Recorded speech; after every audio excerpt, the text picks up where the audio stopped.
So welcome sa to mga Bisaya nga trader diyan no.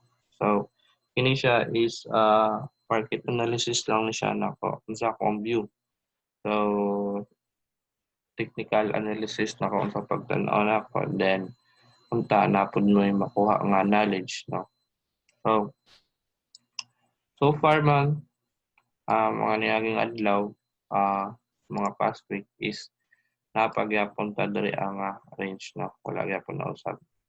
So every time gumudo ang price sa 8.9, 8.8 o 8.7. So nag-hold gyapon na to ang support na 8.6. So ang mga niyaging adlaw is massive ato ang pump no from 7 to 10k. Then rejection na pud ta, gitry na pud nato og pump, rejection na pud, try na pud pump, rejection na pud, try og pump. And then nag-reject na pud siya.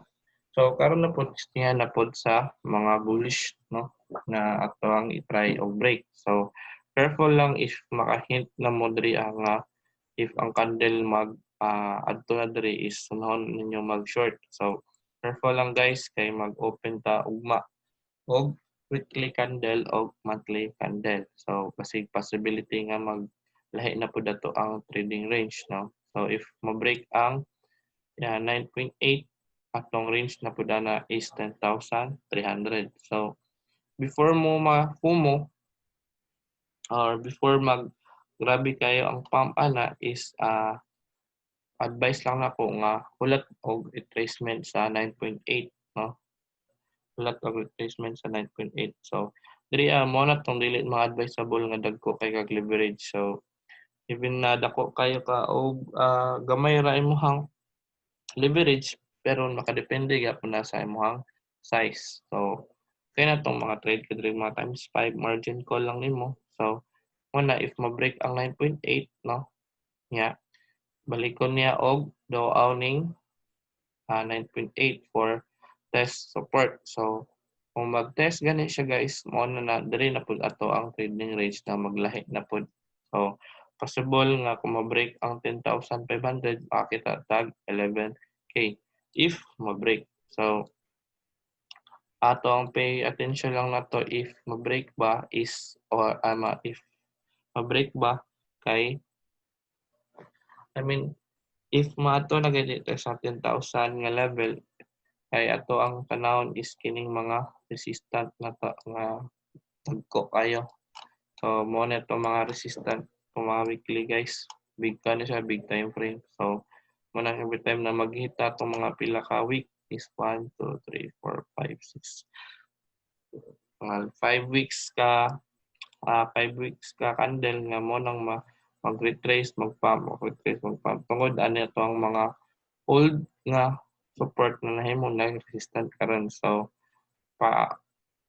possible ba nga ma-break na ba nato diri nga level or mag-change na pud tag another trading range no. So mo nang bantayan nato karon nga week na careful lang mo katong gusto pa habol no na basig ma-FOMO ba. So lahi na gani. So ang advice lang nako is maghulat lang og retracement. So since nga breakout man ni siya ganing major na to nga support na to from pila atong 2 years man nata ang pass ani nga major nga major nga resistant. So possibility nga duawon niya usab around 8.9 no. Duawon niya usab. So kuan na to ang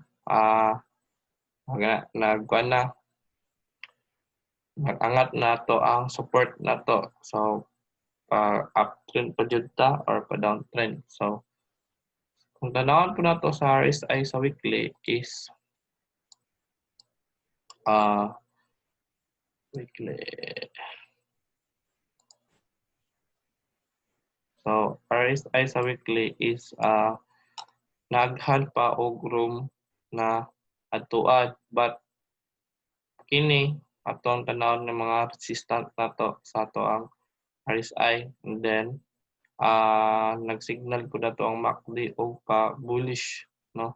So, wait lang ta og kanang retracement around 8.9 bago ta mag-enter trade for swing. So, kung gusto mo mag-short is low leverage margin ko lang is shifting around sa 10K level kay dako siya og reward niya small ra pud ang iyang risk. Isa pa psychological level siya guys, no?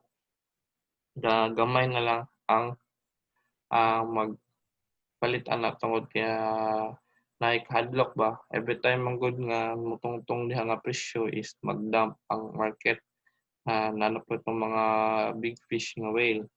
Then tanawon po nato sa monthly na to nga candle it is mag-open ugma, no? So mag-open siya ba since nga bullish man ang ato ang candle karon, so mag-open siya ugma is bullish, no?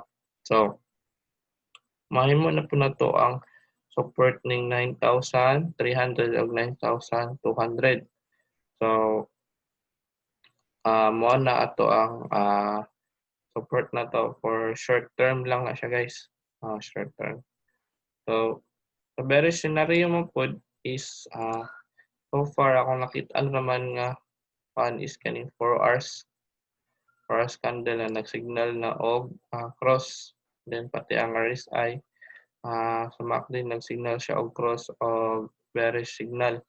So possible lang retracement ani is 9,300 og 8,950. Again, ang long term na to nga support is in 8.6. So if mag-open og another candle mo na ang trend reversal na change na to ang trend reversal dili na tad line diri ang range. And then if ma-break na to ang 10K, so if mag-support ang 9.8, so lahi na pala to ang trading range na to na. So mag-wait ta og confirmation asa ato ang next nga trading range karon nga month o karon nga week. So katong lang man siguro og namoy mga pangutana comment lang mo guys. Daghang salamat.